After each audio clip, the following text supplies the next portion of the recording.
নিজৰ পাৰ্টনাৰজনৰ যদি ৰিয়েলিটি জানিব বিচাৰে, ঠিক আছে, আপুনি ল'ৰা হয় ছোৱালী হয়, দুটা জেণ্ডাৰৰ কাৰণে বনাইছোঁ ভিডিঅ', নহ'লে ক'ব যে অকল ল'ৰা ছোৱালীৰ কাৰণে ভিডিঅ' বনাই থাকে বাই, ঠিক আছে, বাই ছোৱালীৰ কাৰণে নহয় ল'ৰাৰ কাৰণেও বনায়।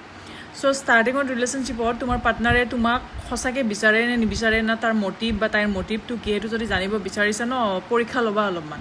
পৰীক্ষা মানে এক্সাম ল'বা। স্কুলত কলেজত আছিলে নহয় আমাৰ এক্সাম, ফাইনেল টেষ্টৰ আগতে এটা থাকে ন, হাফ ইয়াৰলি এক্সাম, ঠিক আছে, 6 মাহৰ মূৰত যে হয় 6মহীয়া এক্সাম। চ' মানে এটা পৰীক্ষা লৈ থাকিবা সময়ে সময়ে ষ্টাৰ্টিং টাইমখিনিত, আৰু তাৰ পৰা তোমালোকে বুজিব পাৰিবা যে সেই মানুহজনে তোমাক লৈ কিমান ফিল কৰে, সেই মানুহজনে তোমাক লৈ কিমান লয়েল, সেই মানুহজনে তোমাৰ মূল্যটো কিমান তাইৰ বা তাৰ লাইফত। কাৰণ বেয়া চিটুৱেশ্যনতহে গম পাবা তোমাৰ পাৰ্টনাৰজনে তোমাক কিমান বিচাৰে, কিমান সঁচা কথা কৈছে, গম পাইছা?